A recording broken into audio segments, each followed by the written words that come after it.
Maxwell, ci siamo, Wine Festival 2021, Livit presenta questo importante evento, in un momento come questo in particolare se ne sentiva veramente il bisogno. Sì, pensiamo appunto che sia il momento più indicato per destagionalizzare quella che è la nostra stagione turistica. Quindi in concomitanza anche di un grande evento che il Sulcis avrà il piacere di ospitare, quindi l'Extreme E, che è la nuova formula che la Federazione Mondiale dell'Automobilismo ha creato, quindi i nuovi SUV elettrici che andranno a competere nelle varie manifestazioni mondiali, si terrà proprio qua nel Sulcis, e noi in relazione a questo evento abbiamo voluto destagionalizzare il nostro evento finanziato dalla Fondazione Sardegna, che appunto ci mette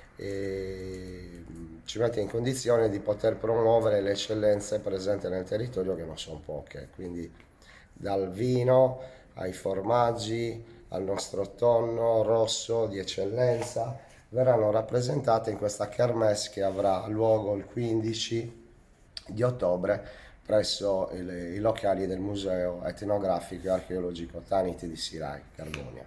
Come si svolgerà la manifestazione? In pratica è un momento per riappropriarsi del nostro vecchio concetto di ospitalità. Assolutamente sì, tutto viene finalizzato proprio nel cercare di generare il più possibile l'apprezzamento da parte di tutti, dei locali, ma in particolar modo del mercato internazionale, di tutte le eccellenze presenti nel territorio del sud Sardegna, tra cui il Carignano, che è un driver d'eccellenza che congiuntamente al tonno rosso, al formaggio, all'olio, al gambero, a tutte le eccellenze presenti appunto nel sud Sardegna, ci consentiranno in un brevissimo periodo di riportare alla normalità quella che è il nostro principio di far turismo in un territorio che si deve ancora strutturare.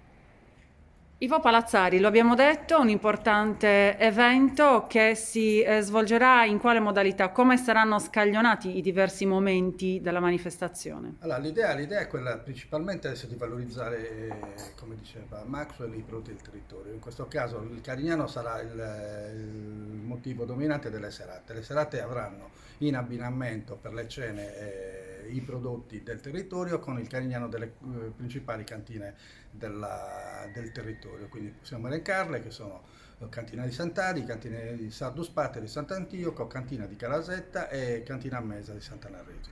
Sono le quattro principali. Questo è un discorso propedeutico perché quello che abbiamo trascorso nei mesi passati è noto a tutti, quindi è propedeutico all'iniziativa 2022, dove vedrà coinvolte tutte le cantine del territorio, mini, micro e le più grandi. Questa è già l'idea, è già in embrione.